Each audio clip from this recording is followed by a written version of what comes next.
Glória a Deus por você que pôde estar aqui nesses últimos dias, durante a conferência. Deus tem nos ministrado de uma forma muito bonita, de uma forma muito linda, nos levando a veredas antigas, não é?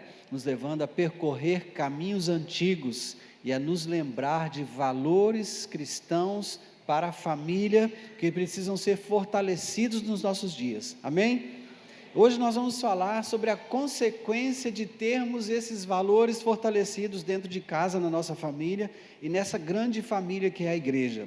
Então, para isso nós vamos usar o texto de Atos, capítulo 2, e eu gostaria que você, se pudesse, abrisse sua Bíblia e acompanhasse comigo a leitura dos 4 primeiros versículos. Atos, capítulo 2, versículos 1 ao 4. Nós vamos falar sobre as marcas de uma igreja viva, de uma igreja avivada. Amém? Ao cumprir-se o dia de Pentecostes, estavam todos reunidos no mesmo lugar. De repente veio do céu um som como de um vento impetuoso e encheu toda a casa onde estavam assentados. E apareceram distribuídas entre eles línguas como de fogo, e pousou uma sobre cada um deles. Todos ficaram cheios do Espírito Santo e passaram a falar em outras línguas, segundo o Espírito lhes concedia que falassem. Amém, até aqui. Diz aqui, cumprindo-se o dia de Pentecoste, ao cumprir-se o dia de Pentecostes. Pentecostes é uma palavra que fala do número 50. Pentecostes, penta é 5, né? Pentecostes 50. Essa festa é celebrada no 50º dia posterior à Páscoa. Então, celebrou-se a Páscoa, 50 dias depois, nós vamos celebrar Pentecostes, que é também Shavuot, ou semanas em hebraico. Então, esta é a festa das semanas, é também a festa das primícias, porque no primeiro dia, já após a celebração da Páscoa, inicia-se a colheita do trigo, que é o último cereal a ser colhido em Israel. Então, ali começa a contagem desses dias. O feixe de trigo é chamado em hebraico de Homer. Então, são contados 50 Homeres até o dia dessa celebração.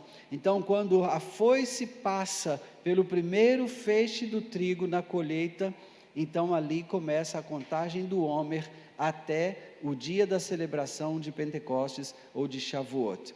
Então serão 50 dias, 50 Homeres. Também é nessa festa que o povo hebreu, que é um povo agrícola, trazia as suas primícias daquilo que eles plantavam. Então o primeiro fruto é a primícia, que era trazida ao tabernáculo, entregue ao sacerdote, né, como oferta de primícias ao Senhor.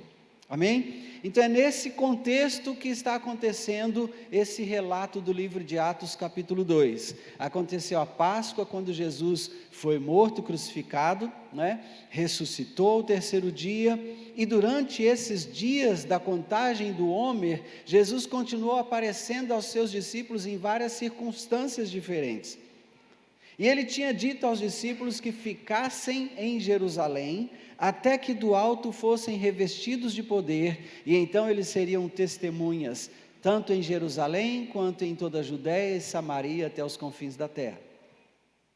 Então, esse dia chegou, o dia da descida do Espírito Santo, o 50º dia, o 50º Homer.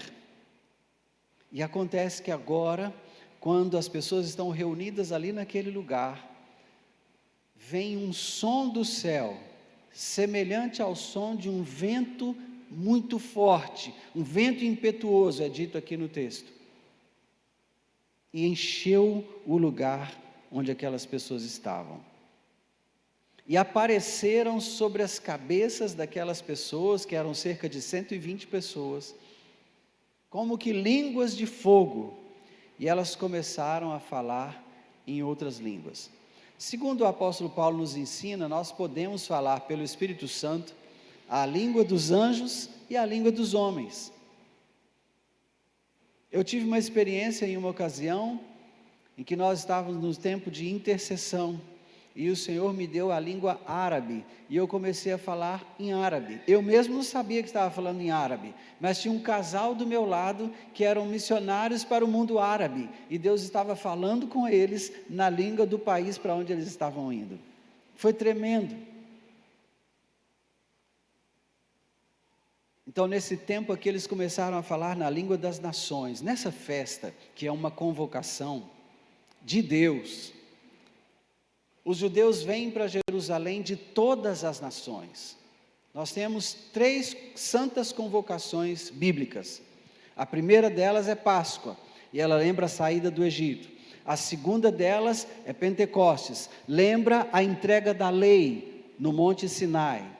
E a terceira delas é Tabernáculos, para que eles se lembrem que durante toda a travessia do deserto habitaram em cabanas. Todas as festas que o Senhor convoca são festas memoriais, mas são convocações. É diferente de quando você recebe um convite para ir a um aniversário. O convite é algo que você pode declinar, você pode não comparecer, mas uma convocação você não pode deixar de comparecer, especialmente tendo sido feita por Deus. Então Deus convoca o seu povo para celebrar essas festas, e eles sobem a Jerusalém anualmente e celebram as festas. E nesse dia, tinha judeus de todas as partes do mundo.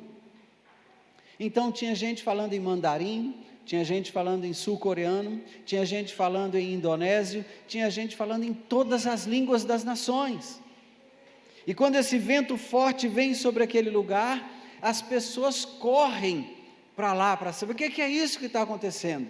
E aí nós vamos começar a reconhecer as marcas de uma igreja viva, as marcas de uma igreja avivada, as marcas de uma igreja que se importa com os valores cristãos, como vocês se importam, e tem buscado reforçá-los nesses dias. A primeira marca que eu quero destacar aqui, é que essa igreja viva, essa Paz Church Boa Vista, é cheia do Espírito Santo. Glória a Deus. O lugar ficou cheio da presença de Deus, aquelas pessoas foram cheias do Espírito Santo, e elas começam a falar em outras línguas. E o que acontece em consequência disso? Isso chama a atenção das pessoas que estavam em Jerusalém para a celebração da festa. Vai todo mundo para o mesmo lugar, para saber que barulho é aquele. Essa é uma característica da Paz Church Boa Vista. A Paz Church chama a atenção da comunidade. As pessoas ao redor querem saber o que acontece aqui nesse lugar. A cidade está sendo impactada por uma igreja viva. Aquele povo naquele lugar correu para saber o que estava acontecendo. E ali então aquela igreja deixou a sua marca, ela chamou a atenção da comunidade. Por quê? Porque falando na língua das nações, das diversas nações que estavam ali, eles testemunhavam das grandezas de Deus. Nesses dias nós temos buscado fortalecer esses valores, e um dos valores que nós fortalecemos nesse dia foi a boa fama, não foi? Quando nós vamos falar do que é verdadeiro, e vamos falar do que é puro, vamos falar do que é honesto, não é assim? É isso que a gente está reforçando nesses dias, daquilo que tem boa fama, daquilo que tem algum louvor, nós estamos fortalecendo esses valores em nós, e por conta disso, nós estamos chamando a atenção das pessoas que estão ao redor, falando das grandezas de Deus. Na Paz Church não tem difamadores, pastor. Aqui a gente não encontra gente que fica falando mal dos outros, não é verdade? É verdade ou não? Amém, é verdade.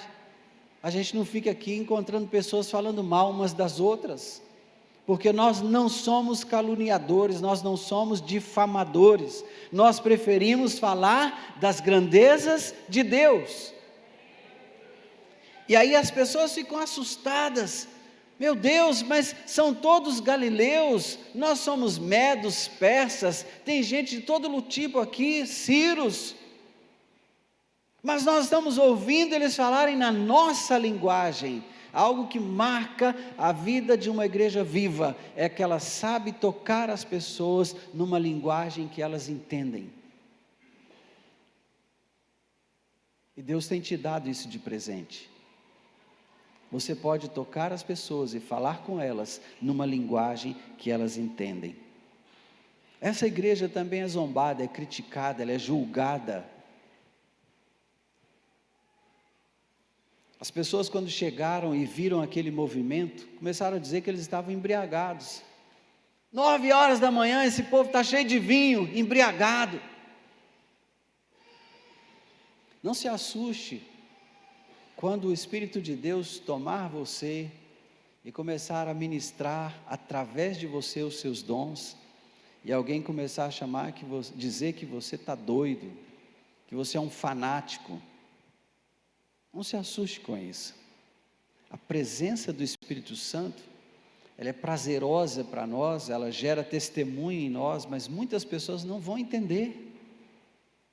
Então não se importe quando zombarem de você, quando criticarem você, quando quiserem julgar você. Se você tem convicção que é o Espírito de Deus, fique em paz. E deixe Deus te usar, e deixe Deus falar através da sua boca. Amém, querido?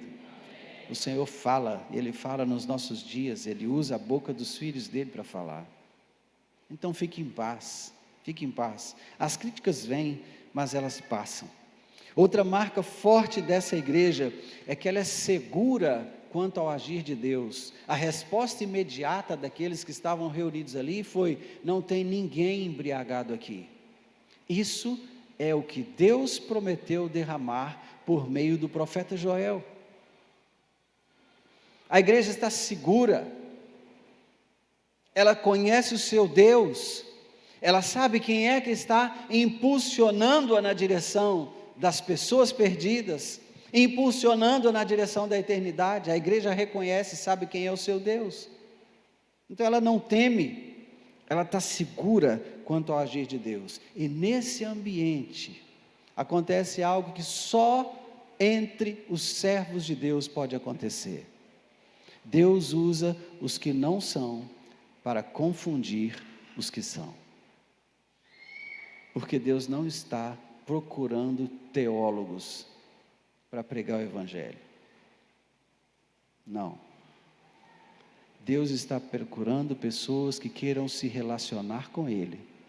E nesse relacionamento de intimidade, ter experiências fortes com Ele, que possam ser compartilhadas com aqueles que ainda não o conhecem, para que eles saibam que Deus existe, que Deus se importa com o homem, que Deus deseja salvá-lo, que Ele quer ter uma grande família de muitos filhos parecidos com Jesus. Então você não precisa sair procurando por seminários, para fazer cursos teológicos. Isso é bom, mas é para os vocacionados.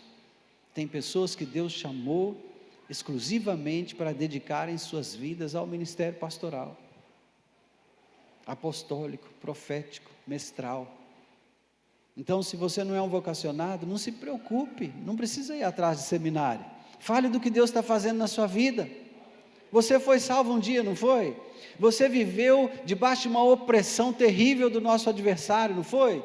Mas Deus não te resgatou? É isso que você deve sair e dizer lá fora. É isso que você vai contar para aquele que ainda não ouviu a voz de Deus, não reconheceu a voz de Deus, não sabe como é que Deus fala. Conte a sua experiência. Como foi que Deus te resgatou? Como foi que Deus te tirou daquela situação antiga? Te transportou do império das trevas para o reino do Filho do seu amor. Conte essa história. Para isso não precisa ser teólogo, basta ter sido salvo, basta ter sido conquistado pelo amor de Deus. Amém? É só isso que você precisa. E você tem essa marca em você. Você foi comprado pelo sangue de Jesus, você foi conquistado pelo amor de Deus. Então esse ambiente é favorável a isso, ao aparecimento daqueles que não são, para confundir os que são. Deus vai usar muita gente que talvez não sabe nem usar palavras direito, mas essas pessoas vão sair e vão impactar vidas lá fora, porque é assim que Deus age, é assim que Ele faz. Amém? Continuando, outra marca que nós carregamos é que a igreja viva está pronta para argumentar biblicamente com essas pessoas que vêm questionar aqui a razão da esperança delas. Quando aqueles homens começaram a dizer que aquele povo estava bêbado naquela reunião, 9 horas da manhã, todo mundo embriagado, aí Deus levantou um ribeirinho, chamado Pedro. Não tinha cultura, não era letrado, não tinha feito seminário, não era teólogo, era um pescador. E tinha gente de mais cultura do que Pedro entre os discípulos. Lucas era médico, Mateus era fiscal da Receita Federal, ele era cobrador de impostos, ele era o responsável pelo leão, imposto de renda, está lembrado? Era gente de mais cultura, mas quem foi que Deus usou? Pedro, o pescador. Deus decidiu usar um pescador. Alguém que não é, para confundir quem acha que é. E aí o Pedro então, cheio do argumento da palavra de Deus, segundo as Escrituras, começa desde Moisés, a contar o que é que estava acontecendo naquele dia. Ele vai dizer que o que aquelas pessoas estavam assistindo era aquilo que estava profetizado pelo profeta Joel. Ele vai dizer que o Cristo que foi crucificado 50 dias atrás, já vinha sendo apresentado pelas Escrituras, pelos profetas. Porque, irmãos, nós temos que nos lembrar que toda a Escritura converge para Cristo. Todo o texto bíblico se volta para Jesus, fala de Jesus, aponta para Jesus de alguma forma. E Deus levanta o Pedro cheio de segurança nesse argumento bíblico. E ele confronta aqueles homens reconhecendo o senhorio de Cristo. Ele fala, aquele mesmo que vocês crucificaram lá atrás, 50 dias atrás, Deus o fez Senhor e Cristo.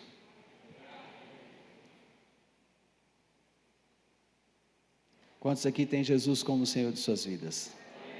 Aleluia. Se Ele é Senhor, Ele é dono. Se Ele é dono, Ele manda. Se Ele manda, Ele diz o que pode e o que não pode, o que deve e o que não deve. Pedro estava dizendo isso àquelas pessoas. Ele, Deus, o fez Senhor e Cristo. Outra marca dessa igreja viva, que está reunida nessa sala hoje, é que ela prega o verdadeiro Evangelho. Você não vai ouvir do púlpito dessa igreja, ou da boca desses irmãos que estão reunidos aqui, alguém dizendo assim, vem para Jesus, vem para a nossa igreja. Sabe o que vai acontecer com você? Você vai se tornar uma pessoa rica, você vai se tornar um grande empresário, você vai ter vários bens, vários imóveis, vários carros, a sua vida vai ser outra. Porque esse não é o verdadeiro Evangelho. O verdadeiro Evangelho te convida para a morte. O verdadeiro Evangelho vai chamar você para morrer. Como é isso, pastor? Jesus falou assim, você quer ser meu discípulo? Primeiro passo, negue-se a si mesmo. Ou seja, mortifique a sua vontade forte. Deixe morrer, faça morrer a sua vontade forte. Esse é o primeiro passo que alguém que quer servir a Cristo precisa dar. Faça morrer a sua vontade forte. É muito bom, irmãos, ser convidados para um churrasco. É muito bom ser convidado para um aniversário, para uma festa de casamento. Mas você já ouviu alguém te chamar para morrer? Vamos morrer comigo. Já ouviu esse convite alguma vez? Vem morrer comigo, eu estou morrendo. Quero que você venha morrer comigo, vamos? Se você ouvisse um convite desse, o que você faria? Talvez você saísse correndo, esse cara está doido, está me chamando para morrer, Que história é essa? Eu, hein? Pois era esse o convite que Jesus estava fazendo. Você quer ser meu discípulo? Você quer caminhar comigo? Você terá que morrer. Segunda coisa que você vai ter que fazer, você vai ter que carregar a sua condenação todos os dias. Porque o segundo passo é: tome a cada dia a sua cruz. Então, siga-me. Negue-se a si mesmo. Tome a cada dia a sua cruz. E então, siga-me. Essa igreja prega o verdadeiro evangelho. Seus pastores estão te ensinando a mortificar a vontade forte da carne, a se lembrar que Jesus te substituiu no madeiro.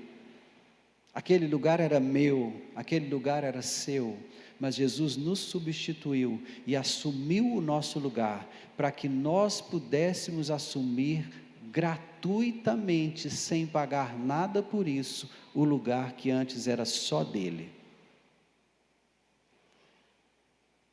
Vira para essa pessoa que está do seu lado assim: aquele lugar agora é meu também. Jesus pagou o preço para eu estar lá. Agora eu posso estar lá, num lugar que antes era só dele. E foi ele quem foi preparar lugar para eu ir morar lá. Amém, querido? Amém. A igreja viva prega o verdadeiro evangelho.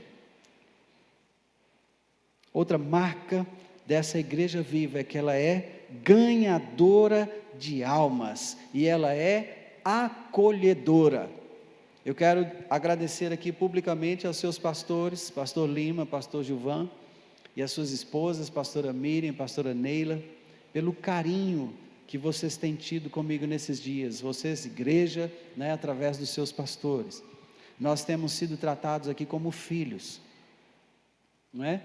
O filho, você fala com ele assim: vamos comer, meu filho. Aí você leva o filho para comer, assenta com o menino na mesa, dá comida para ele, ele come. Está satisfeito? Estou satisfeito, pai. Então agora você vai deitar, vai descansar, viu? Vai repousar.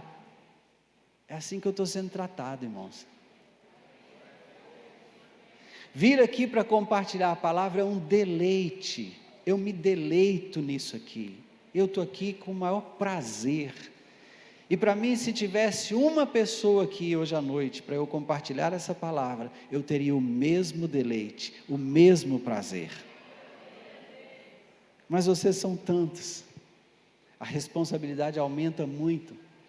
Então eu quero expressar minha gratidão por esse cuidado e esse carinho que vocês têm tido conosco, comigo e com a minha esposa durante esses dias. Muito obrigado. Que o Senhor dê a vocês multiplicadas vezes mais, em nome de Jesus. Amém? Essa igreja é ganhadora de almas e ela é acolhedora.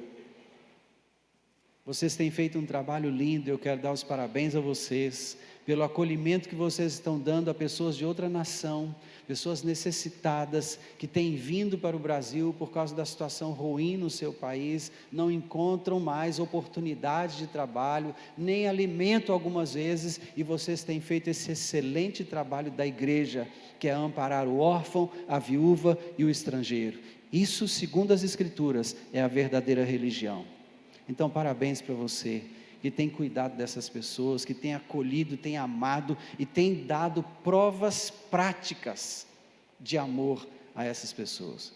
Eu conversei ontem com uma jovem que vai a uma comunidade aqui de pessoas carentes para cuidar de crianças.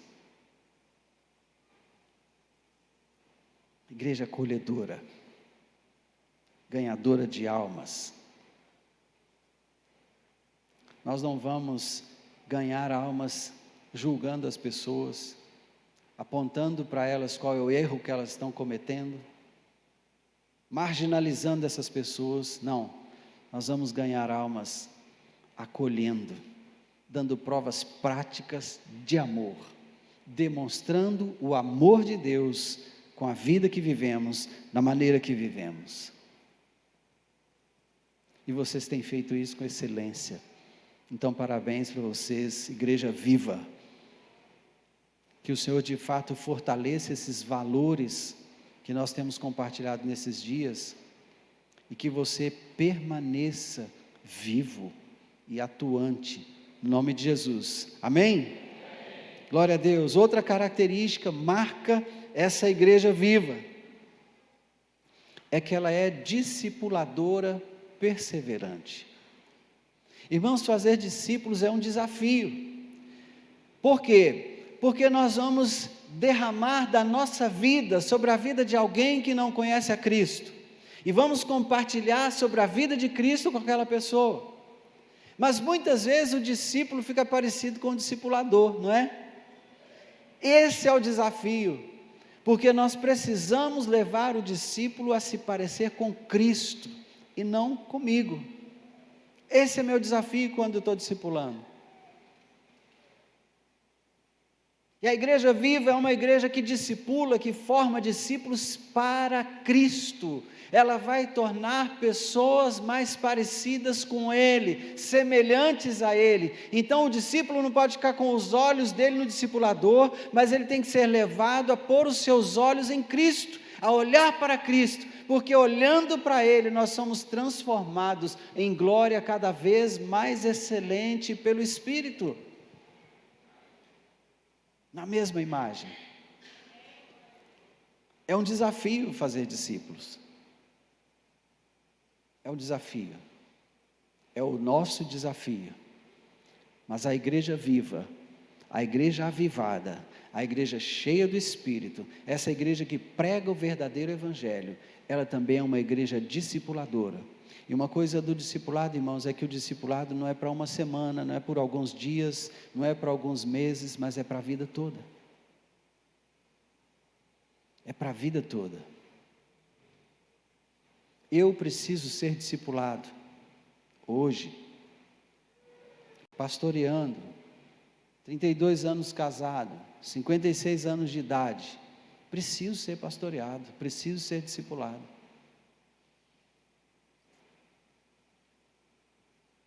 O discipulado é para a vida toda, para a vida toda. A igreja viva é uma igreja discipuladora, e ela faz discípulos para Cristo, ela atrai pessoas para a presença de Jesus, e torna essas pessoas cada dia mais parecidas com Ele. Amém? Então diga assim: Deus tem me feito uma igreja discipuladora, perseverante. Aleluia! Glória a Deus. Outra marca dessa igreja viva, discipuladora perseverante, é que ela experimenta sinais e prodígios. A Bíblia vai dizer que muitos sinais e prodígios eram feitos por meio dos apóstolos. Eu não estou lendo o texto, irmãos, porque o texto você tem aí, né? Você pode pegar a Bíblia depois e ler esse capítulo 2 de Atos. Tudo que eu estou dizendo está no texto, então eu não vou ler o texto e falar de novo, né? Muitos sinais e prodígios eram feitos por meio dos apóstolos, mas cada coisa tem o seu lugar, e sinais e prodígios são para as ruas. Sinais e prodígios não são para o contexto da nossa reunião. Não é que eles estão proibidos de acontecer, não significa que entre nós não pode acontecer sinais e prodígios, pelo contrário, pode. Mas o melhor lugar para que os sinais e os prodígios se manifestem por meio da igreja é na rua, lá no lugar onde nós estamos levando a palavra de Deus, lá onde nós estamos falando de Jesus, porque para isso fomos cheios do Espírito. Recebereis poder ao descer sobre vós o Espírito Santo, e ser-me-eis testemunhas, lá dentro da igreja. É assim o texto? Não. Como é o texto?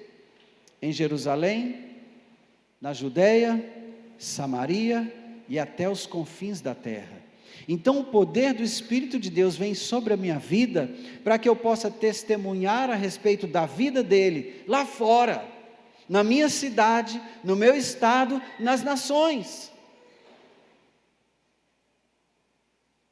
Então esse é o contexto, esse é o lugar mais apropriado para a manifestação de sinais e prodígios. Quando eu estou evangelizando, quando eu estou levando a palavra, pessoas podem ser curadas na nossa reunião. Oramos agora há pouco pelo guitarrista da igreja. Naquele contexto, talvez você aí no seu lugar tenha recebido uma cura e nem sabe ainda. Pode acontecer dentro das nossas reuniões, claro que pode. Mas o lugar de buscarmos esses sinais nas nossas vidas é lá no quarto, na nossa intimidade com Deus, onde nós vamos falar com Ele da nossa necessidade pessoal, e Ele que nos vê em secreto, nos recompensará. Você quer tratar de problemas de enfermidade? A Bíblia tem instruções sobre isso. Chame os presbíteros da igreja. Os presbíteros são as pessoas da liderança. Eles farão unção com óleo, a oração da fé salvará o doente, o Senhor o levantará. Então chame a liderança lá na sua casa, seu líder de célula, talvez o supervisor, talvez um pastor, alguém de autoridade na igreja. E você vai receber a oração da fé. O Senhor vai te levantar, e diz a Escritura, que se tiver cometido pecado, ser-lhe-ão perdoados. Mas os sinais e os prodígios, nós precisamos gerar uma expectativa gostosa, sabe? De que vamos evangelizar alguém que está numa cadeira de rodas, e quando nós estendermos a mão, e pegarmos a mão e dissermos, levanta, aquela pessoa vai se levantar, sobre as próprias pernas, sobre os próprios pés, e veremos um sinal poderoso de Deus, manifestado pela ação do Espírito Santo.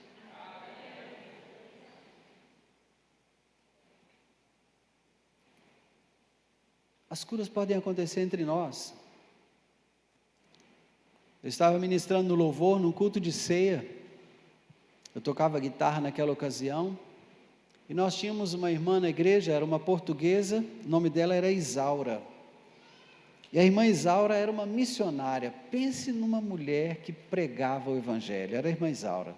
Ela pegava folhetos para evangelizar, e ela entrava num ônibus na rodoviária e ia para a cidade dela. E lá na cidade dela, ela saía de casa em casa, falando de Jesus. Depois voltava contando os testemunhos, cheia de alegria no coração. Um dia a irmã Isaura chegou, nesse dia, nesse culto de ceia, a irmã Isaura chegou e estava cega de um olho. Ela tinha sofrido trombose e perdido a visão. E eu estava ali ministrando no louvor, e a irmã Isaura abatida, cabeça baixada, e me trouxe uma indignação, sabe? Eu falei, Senhor, a irmã Isaura é uma missionária. Essa mulher prega o evangelho em tudo quanto é canto onde ela pode. Aqui dentro mesmo dessa reunião, Senhor, tem tanta gente, se perdessem as duas visões, os dois olhos, as duas vistas, não faria diferença nenhuma para o teu reino, porque já não faz nada mesmo. Eu fiquei indignado, irmãos. Mas quando eu acabei de falar isso, eu ouvi a voz do Senhor falando dentro de mim, por que você não vai lá e não ora por ela? Eu falei assim, eu vou. E eu peguei a guitarra, tirei de mim assim, coloquei num tripé e fui lá na irmã Isaura. Falei, irmã Isaura, a senhora crê que Jesus te cura? Aí a minha fé foi impactada, porque ela não respondeu, ela só pôs as mãos assim e abaixou a cabeça. Aí dentro de mim eu estava assim, está vendo, Senhor? Está vendo essa mulher? Está vendo a fé dela?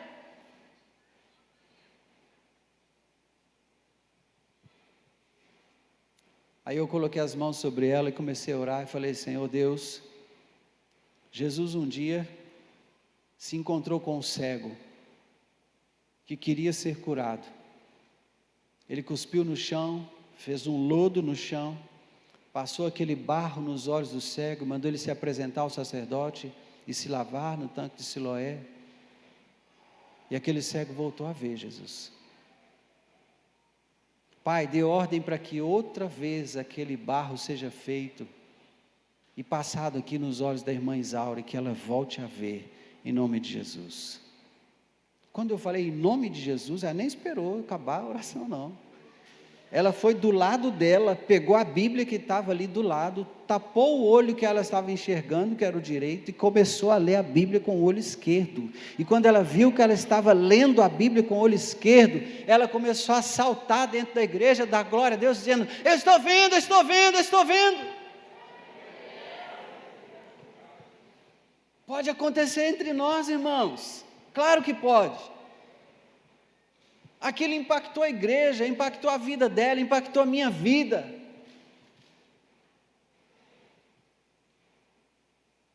Eu estava reunido com a minha liderança, numa sala de oração, estávamos em oração, a gente passava a terça-feira toda juntos.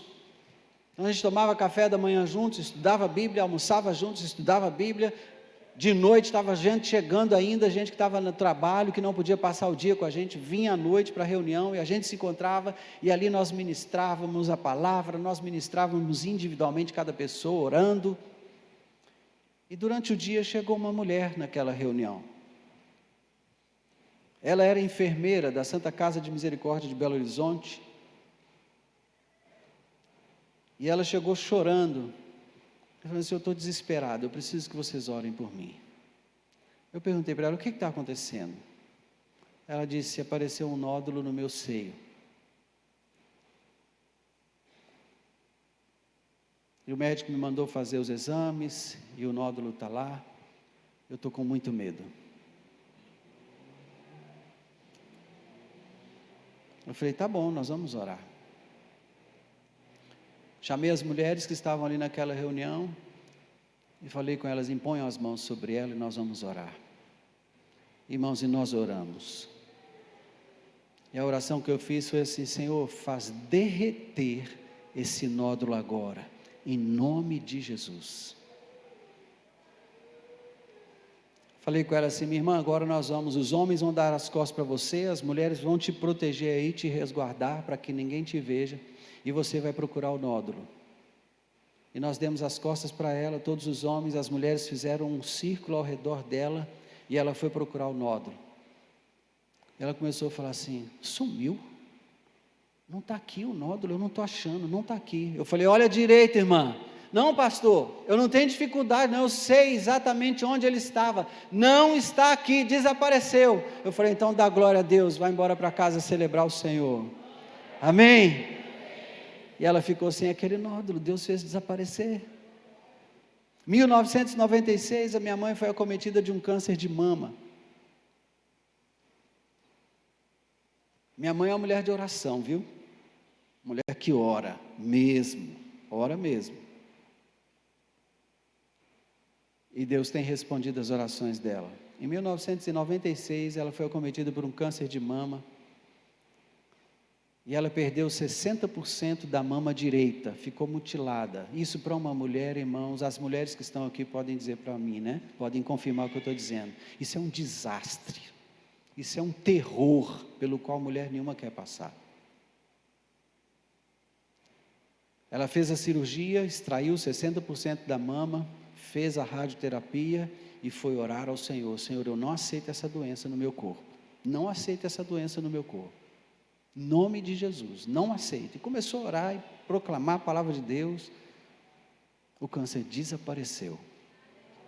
A mastologista, até hoje, quando encontra com ela, fala com ela: já era para você estar comendo capim pela raiz há muito tempo.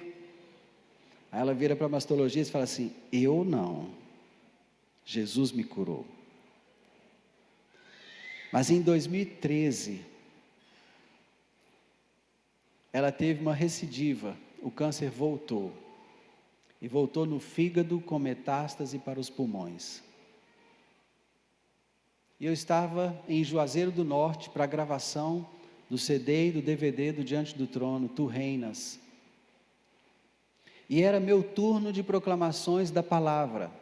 Eu estava no jardim da casa proclamando a palavra de Deus. O telefone tocou, era minha irmã. E ela já começou a ligação chorando. Eu falei: o que foi que aconteceu? Aí ela falou assim: o câncer voltou na mamãe e está no fígado com metástase para o pulmão, e é grave. E ela estava muito chateada, e eu falei com ela: chora, chora, desabafa, não segura esse choro, chora o tanto que você precisar, porque a minha irmã é quem vive mais perto da minha mãe.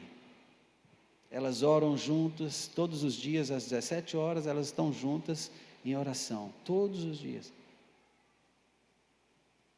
A minha irmã morava no mesmo terreno da casa da minha mãe, então a proximidade delas é muito grande. Eu falei com ela: chora, mas eu agora vou orar, porque eu preciso saber o que é que Deus quer dizer, o que que Deus tem a dizer a respeito disso. E fui orar. Então eu falei com o Senhor: Senhor, o que está acontecendo? Qual é o teu propósito? O Senhor agora vai levar a mamãe, o Senhor vai chamar a mamãe para perto do Senhor? Ou o Senhor vai usar esse episódio para mais um testemunho? O que o Senhor tem para me dizer? Eu preciso saber, porque eu preciso ligar para ela, eu preciso falar com ela, e quando eu ligar e eu falar com ela, eu quero ter uma palavra do Senhor. O que eu estava fazendo mesmo, irmãos? Quando eu recebi a ligação, o que eu estava fazendo? Eu estava proclamando a palavra de Deus. Então, para onde eu voltei? Para a palavra de Deus. E o Senhor me deu o Salmo 118. E a palavra de Deus dizia assim: não morrerei, mas viverei e contarei as bênçãos do Senhor. E eu disse: obrigado, Jesus. Peguei o telefone e liguei para minha mãe. Quando ela atendeu, já atendeu chorando. Você já está sabendo, né? Eu estou sabendo de quê? A Giovana não te contou, não? Eu falei assim: mãe, a última notícia que eu tenho é do céu. Pega a Bíblia da senhora aí. Aí ela pegou a Bíblia, chorando comigo. Falei: abre o Salmo 118. Ela abriu o Salmo 118. Olha aí o versículo tal. Ela abriu aquele versículo que eu tinha apontado para ela. Falei assim: agora fala em voz alta para mim. Ela não conseguia começar a ler o versículo, chorando. Falei: mãe, essa é uma palavra de Deus para a senhora. A Giovana me ligou, e eu fui buscar o Senhor e perguntei para o Senhor: Senhor, o que o Senhor está fazendo? O Senhor vai recolher a mamãe, ou o Senhor tem um outro propósito para a vida dela? Então eu preciso que a senhora leia. E ela não conseguia ler. Eu falei: vamos, mãe, leia o texto, leia. Aí ela: não morrerei. Como é que é? Não é assim não, a senhora vai ler com convicção, leia aí com voz alta, com convicção. Não morrerei, fala. Aí ela começou a se fortalecer, e foi dizendo: não morrerei. Falei: mas viverei, fala aí, mas viverei, e contarei as bênçãos do Senhor. Ela: amém, glória a Deus. Dia 12 de abril passado, ela completou 77 anos. E os marcadores do câncer no sangue dela estão nos níveis de uma pessoa que não tem câncer. Quando ela teve esse diagnóstico em 2013, o marcador, acho que é CA 15.3, estava em 1.500. A referência, o valor de referência é entre 23 e 25. Marcador CA 15.3 da minha mãe hoje, 22, 23, 22, 23. Dentro dos valores de referência de uma pessoa normal, sem câncer. Os sinais acontecem, eles nos acompanham. Acontece entre nós, quando nós estamos no nosso tempo particular com Deus, nosso tempo pessoal com Deus, mas o lugar ideal é quando nós vamos pregar, é quando nós vamos evangelizar. Você já pensou em evangelizar uma mulher que você soube que tem câncer de mama, e aí você chega para ela e fala: eu posso orar por você? Ela diz: pode. E você ora e fala: Senhor, faz derreter esse câncer agora, em nome de Jesus, para que essa mulher saiba que existe um Deus vivo, que cura enfermidades e que faz milagres. Aí você vira para ela e fala assim: procura o nódulo. Como assim? Procura o nódulo, apalpa a sua mama, procura o nódulo. Aí ela vai apalpar e não acha mais o nódulo. O que você acha que vai acontecer com essa pessoa? ela vai ter que se render ao poder de Deus e confessar que Jesus Cristo é o Senhor, que Ele morreu, foi crucificado, pelas chagas dele nós fomos sarados. Essa é uma marca da igreja viva. Outra marca da igreja viva é que ela vive em comunhão. O texto de Atos vai dizer que eles partiam o pão de casa em casa, perseveravam na doutrina, na comunhão e nas orações. Essa era a vida da igreja, uma igreja avivada, cheia do Espírito Santo, igual você aqui. Vocês não partem o pão de casa em casa nas células? Não estão vivendo em comunhão, em unidade? Essa é a Paz Church. Esse texto fala de você, irmão. Quando você lê Atos 2, você tem que ler falando assim: esse aqui sou eu. Esse texto aqui está falando a meu respeito. Esse sou eu. Persevera no templo, congrega. Pastor, tem um pessoal aí chamado desigrejado. Gente que não congrega porque só tem os olhos nos defeitos da igreja, nas imperfeições da igreja. Deixa eu dizer a você, aqui está cheio de ex-prostituta, ex-viciado, ex-ladrão, ex-homicida. Esse é o lugar dos ex. Então aqui é lugar de imperfeitos, é a casa da imperfeição. Mas nós estamos vivendo o processo do aperfeiçoamento, nós temos sido arrancados da imperfeição, para sermos feitos perfeitos à imagem de Deus, mas ainda somos imperfeitos.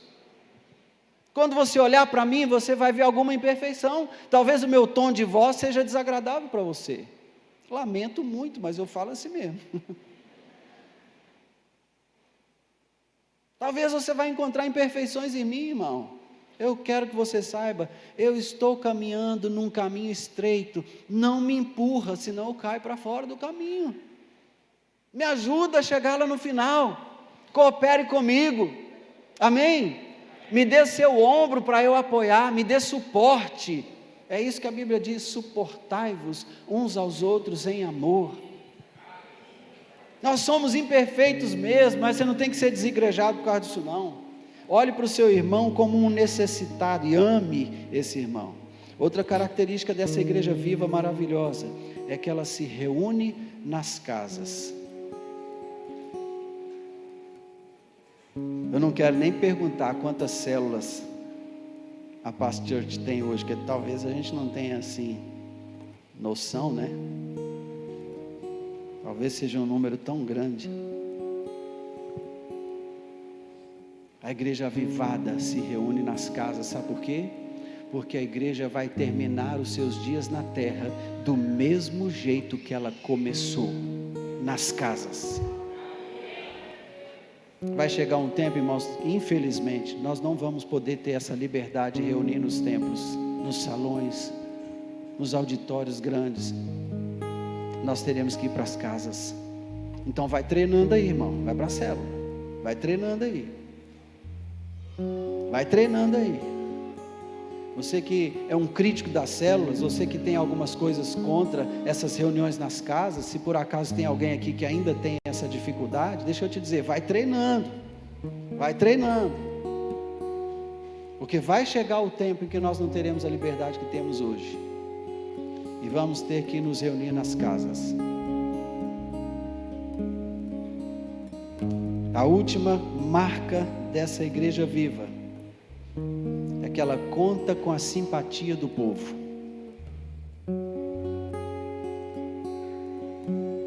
Ah, querido, não tem jeito. Você é cheio do Espírito, você opera sinais e prodígios, você acolhe, você discipula, você é cheio de vida, de autoridade espiritual, não tem jeito. Você vai causar uma empatia na cidade, as pessoas vão querer te conhecer melhor. As pessoas virão visitar a Paz Church só para saber o que está acontecendo nesse lugar, gente. O que é isso? Tem um povo que sai daqui cantando pelas ruas, Eu estou indo dormir oprimido, tem dia que eu nem durmo, e o povo está cantando, sai cantando pelas ruas aí, ó. Sai daqui, ainda vai abençoar o comércio ali, outro comércio ali, outro comércio lá, é um restaurante aqui, uma loja ali de sanduíche, uma pizzaria, o povo chega lá, canta, ora, ainda tem esse negócio de orar, né? Vai comer, tem que orar. Aí o prefeito da cidade vai vir querer conhecer os pastores. Pastor, o que é isso que está acontecendo nessa igreja? A gente tinha uma verba destinada a cuidar do pessoal que está vindo de outra nação para cá, necessitado, e a gente não está conseguindo gastar a verba, porque a gente ficou sabendo que vocês estão indo lá atender as necessidades deles, estão provendo tudo. O que é isso, pastor? Aí os pastores vão dizer assim: Jesus falou que era para a gente fazer isso, a gente só está obedecendo. O governador do estado vai vir para cá saber que estratégias adotar para ter um estado melhor, para que Roraima seja melhor. Eles vão se aconselhar com seus pastores, com seus discipuladores, porque esse é o papel da igreja. A igreja não precisa ocupar os lugares de governo, não é necessário, basta que ela seja uma boa conselheira. Nosso presidente não é um servo de Deus aos moldes das escrituras, mas ele tem conselheiros que são. Tem gente de Deus trabalhando no palácio, no Planalto. Está entendendo? Essa é a igreja viva. Vamos ficar de pé. Convide essa igreja viva para orar com você agora.